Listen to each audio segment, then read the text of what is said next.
అష్టదళ పాద పద్మారాధనలో భక్తులందరూ తెలుసుకోవలసిన ఒక మహత్తరమైన విషయం మీ మనస్సు స్వామివారి పాదాలకు స్వామివారి పాదాలు పద్మాలు, స్వామివారి చేతుల పద్మాలు, స్వామివారి ముఖము పద్మము, స్వామివారి యొక్క నేత్రాలు పద్మదళాయ నేత్రాలు, పద్మంలో ఉండేటువంటి లక్ష్మీ అమ్మవారు, ఈ విధంగా సమస్తము పద్మమయమే.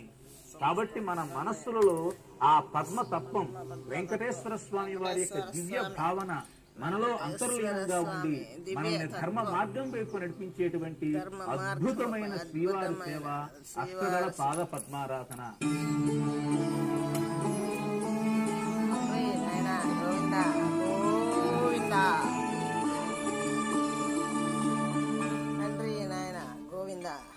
మనసే మందిరమై బంగారు కమలాలతో బహు సుందరమై జరిపే అష్టదళ పాద పద్మారాధన సేవను సవివరంగా దర్శించండి, నయనానందకరంగా దర్శించండి, నయనానందకరంగా దర్శించండి.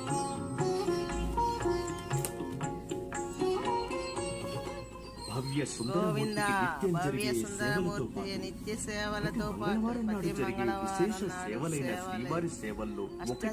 అష్టదళ పాద పద్మారాధన, అష్టదళ పాద పద్మారాధన, అష్టదళ పాద పద్మారాధన శ్రీవారు ప్రతి మంగళవారము రెండవ గంట అర్చన 108 బంగారు కమలాలతో అర్చన మూల విరాట్తో అష్టదళ పాద పద్మారాధన. గోవింద గోవింద గోవింద గోవింద అనుష్ఠాన ఉపచారాలు గోవింద గోవింద. ఓం నారాయణాయ నమః, ఓం మాధవాయ నమః. ప్రతిరోజు స్వామివారికి ఏకాంతంగా పరమ పవిత్రమైన పుణ్యప్రదమైన అష్టదళ తులసి పాద దళాలతో పద్మారాధన. స్వామివారి గోవింద పాదాలకు అర్చన జరుగుతుంది. ఇది ఏకాంతంగా, అంటే ఎవరు చూసేటువంటి అవకాశం ఉండదు.